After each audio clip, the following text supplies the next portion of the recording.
Chaplin ಸಾಹೇಬ ದೊಡ್ಡ ಸೈನ್ಯನ ಕಟ್ಕೊಂಡು ಯುದ್ಧ ಮಾಡುದು ನಿಕ್ಕಿ ಐತಿ.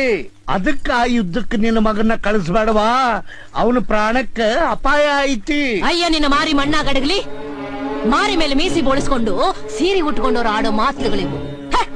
ನಿನ್ನ ಬೆದರಿಕೆ ಮಾತುಗಳಿಗೆ ನಾನು ಹೆದರ್ಕೊಂಡು ನನ್ನ ಮಗ ರಾಯಣ್ಣನ ಸಂಗನನ್ನಾಗಿ ಮಾಡಿ ಮನಿ ಒಳಗ ಕುಂದರ್ಸಾಕ ನಾ ಏನು ನಿನ್ ಹಂಗ ಅಂಜು ಬುರುಕಿಯಲ್ಲೋ.